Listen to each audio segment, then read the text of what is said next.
prier pour être dans le vrai, être dans la charia extérieurement et intérieurement. Donc tout, finalement, tout est quoi? Sharia. Et tariqa pendant le cheminement. Tu es dans sharia, dans le haqiqa. Tu es dans sharia aussi. Si tu chemines et tu dis que j'ai un état, je suis dans majdoub, ana majdoub, et je m'habille avec des habits sales et je dors dans la rue, dans la saleté, parce que j'ai un état de jadb, majdoub. Quel que soit cet état, je lui dis, tu es contraire au principe de Sayyidina Muhammad sallallahu alayhi wa sallam. Sayyidina Muhammad, il nous a demandé la propreté. La propreté, et bien se tenir, et bien s'habiller, et être distingué au milieu des gens par ses habits et son apparence. Ne viens pas me dire le contraire. Si tu veux t'éduquer, éduque ton intérieur. Mais ton apparence, c'est l'apparence de charia, donc soumets-toi au charia, à la charia.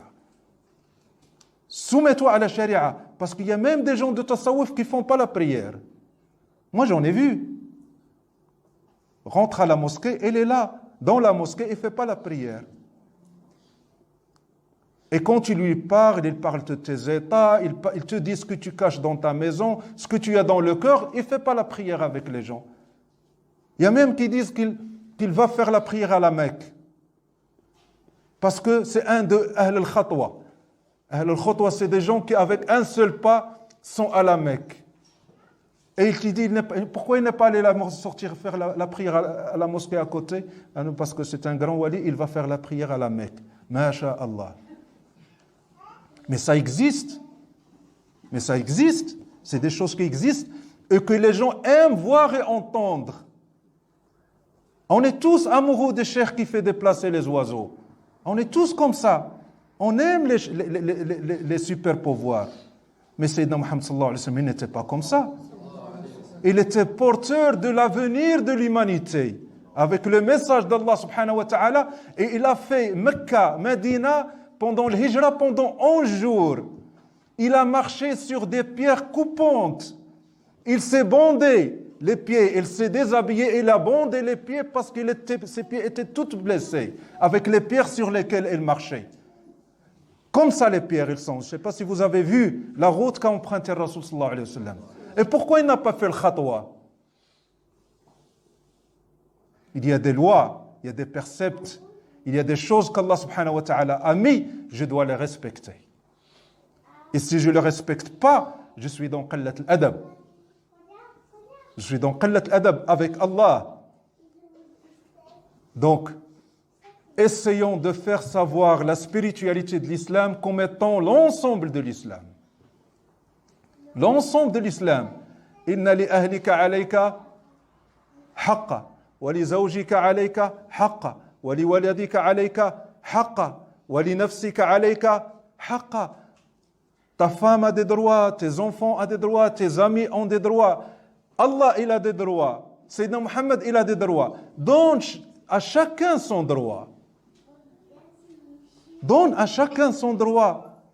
Donc la spiritualité, c'est quoi? Moi, je le dis et je le répète pour qu'on se le mette dans la tête. C'est Ash-Shari'a. Ash-Shari'a dans son humble sens. Être là où Allah aime nous voir. Si tu es à la maison, et tu es en train de faire dhikr, Allah, Allah, la ilaha illallah, la ilaha illallah, et tu rentres dans des états, et tu te dis, Masha'Allah, qu'est-ce que je ressens, qu'est-ce que c'est beau. Il y a ta mère qui t'appelle. Hey, Abdallah, viens me chercher ça du magasin. Qu'est-ce que tu fais? Qu'est-ce que tu fais? Tu réponds pas. Tu dis, je peux répondre à ma mère pour acheter de la levure, mais le hanout, pour laisser tomber mon dhikr et mon état, laisser tomber Allah. Je peux englober ça d'une façon pour t'intimider. Je suis avec Allah. Je ne vais pas laisser Allah pour sa créature, pour maman qui est sa créature. Non. L'islam, il te dit, tu dois répondre à ta mère, même si tu es dans la prière de nafil, sauf le fard. Même si tu es dans la prière du nafil, tu dis salam alaykoum et tu vas répondre à ta mère. Donc, en faisant la prière et en faisant le dhikr et en ne pas répondant pas à ta mère, qu'est-ce que tu es en train de faire? Un péché. Toi, tu dis Allah, Allah, et Allah, je ne sais pas ce qu'il dit. Tu es en train de recevoir la malédiction d'Allah parce que tu n'as pas répondu à ta mère. Pourquoi? Parce que tu ne connais pas Sharia.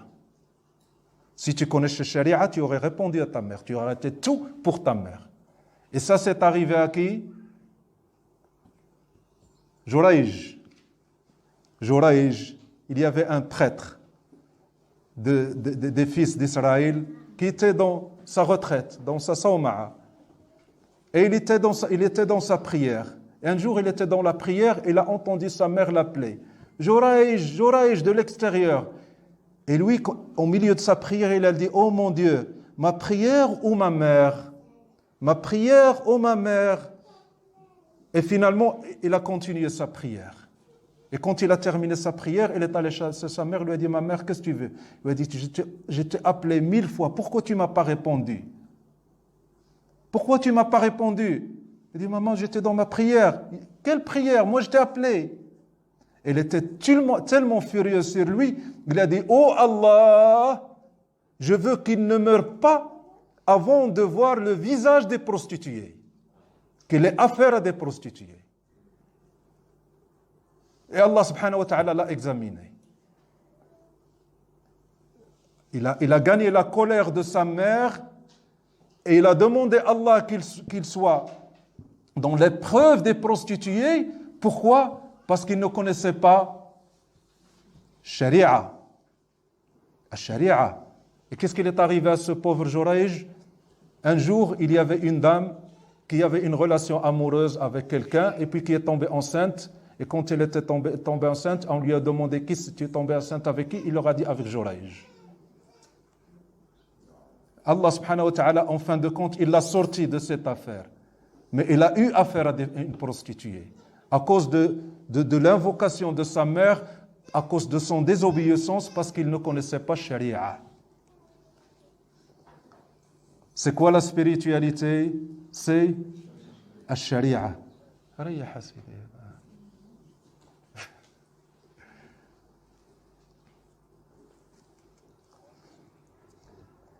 Je parle de ça, je rencontre beaucoup de monde au Maroc. Et dans les zawaya de Tasawwuf, le Maroc, c'est une terre de awliya.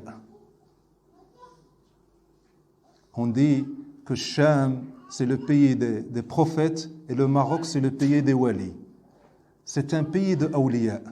Il y a beaucoup de zawiya où les gens se réunissent pour dhikr. Et maintenant, qu'est-ce qu'on trouve? Les gens arrivent aux zawiya, Allah, Allah, ils terminent, ils s'en vont. Rien, aucune leçon, aucune science, aucun savoir, rien. Ils viennent pour faire dhikr et sortir, et la science est devenue complètement absente des zawiya. C'est une réalité, mes frères. Et c'est vrai, quand on va faire dhikr, on se sent bien et on passe un bon moment. Mais ça, c'est du domaine de l'intime, c'est entre toi et Allah. Qu'est-ce que tu as appris de ta religion? Qu'est-ce que tu connais de ta religion? Quel est le savoir que tu connais de ta religion? Donc, la spiritualité, c'est quoi? On va le répéter 1000 fois aujourd'hui. C'est Sharia. C'est pas Allah, Allah, Allah. Aussi. Mais c'est une partie. C'est une partie. Ce qui est devenu apparent dans les zawiya, c'est dhikr. Pourquoi on va dans le zawiya? Pour dhikr. On fait dhikr et on s'en va. Le dhikr, ya ikhwani, prenez ça de moi. Le dhikr, c'est une relation intime entre toi et Allah que personne ne doit connaître.